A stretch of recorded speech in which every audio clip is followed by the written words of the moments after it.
কিরে আজকে জন্মদিনে কি হচ্ছে? স্পেশাল কিছু? স্পেশাল আজকে কিছুই হচ্ছে না। বর গেছিল স্কুলে আজকে, একদম যেহেতু রেনি ডে তাই বরের স্কুলটা তাড়াতাড়ি ছুটি হয়েছে, তো ও তাও আস্তে আস্তে 12টা বেজে গেছে, তো মাংস কিছুই আনা হয়নি।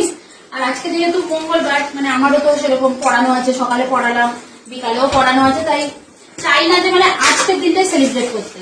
আমরা ভেবেছি শনিবার দিন এই জন্মদিনটা সেলিব্রেট করবো, মানে খাওয়া দাওয়া রান্না বান্না যাই হোক। আজকে হচ্ছে ঘরে যা আছে সেগুলোই রান্না হচ্ছে। আমি একটুখানি ডিম কষা বানাচ্ছি, এই যে আলু কেটে নিয়েছি, এখানে ডিম সেদ্ধ বসিয়ে দিয়েছি, ডিম কষা হবে। আর হবে এই যে এখানে বাসমতি রাইস একটুখানি ভিজিয়ে রেখেছি, মানে এটা দিয়ে আমি একটুখানি পোলাও করতে চাই, তো পোলাও আর ডিম কষা, আর সাথে কি স্যালাড করবো, আর সাথে স্যালাড, ব্যাস এই হচ্ছে রান্না বান্না। আজকে সেরকম কিছু না রান্না বান্না, কারণ ওই যে বললাম কারণটা। তো চলো সেগুলো করতেই এখন অনেক সময় লাগবে, ওটা বেজে গেছে 12টা 25। তোকে তো বলা হলো আমাদের বাড়িতে যাওয়ার জন্য, কেন গেলি না? মা বলেছিল রান্না করবে, কেন রাজি হলি না কেন? আরে ওই তো আমার আবার তাড়াতাড়ি করে খাওয়া দাওয়া করে আবার 3:30-এর মধ্যে এসে পড়াতে হবে।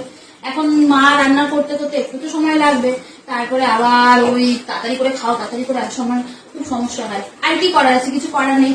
শ্বশুর বাড়িতে যদি কেউ থাকতো অবশ্যই আমাকে জন্মদিনে আজকে ভালো ভালো ডিশ রান্না করে খাওয়াতো। আমার জন্মদিনে আমি রান্না করি, আমার বরের জন্মদিনে আমি রান্না করি, আমাদের অ্যানিভার্সারিতেও আমিই রান্না করি, আমিই কাজ করি, করার আছে। যাই হোক, এরপরে একবার জন্মদিন আমি ভেবেছি কোথাও একটা অন্য জায়গায় গিয়ে পালন করবো।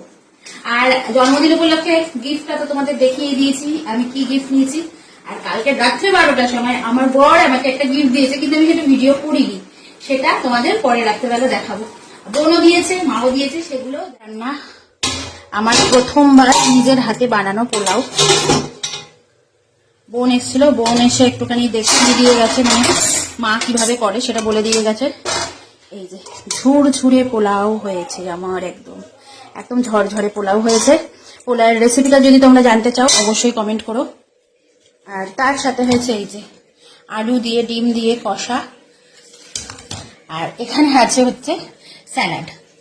তো আমার এরকম রেসিপি খেতে খুব ভালো লাগে। আজকে ইচ্ছা করি মাংস আনলাম না, আমার বাড়ি থেকে কিন্তু মাংসের দোকান খুব একটা দূর নয়, ওই যে দেখা যাচ্ছে ওইদিকে, এই যে এইখানটায় মাংসের। তো মানে কি বলতো, আমার না চিকেন আলু দিয়ে ঝোল বা এরকম ভালো লাগে না। আমার কি ভালো লাগে, চিকেনের অন্যান্য আইটেম খুব ভালো লাগে, কিন্তু মানে এত খাই চিকেন আলু দিয়ে ঝোল বা কষা, আমার মানে খেতে খেতে আর ইচ্ছা করছিল না। তাই আজকে ভাবলাম ডিম খাই, আবার কিছুদিন বাদে চিকেন খাবো।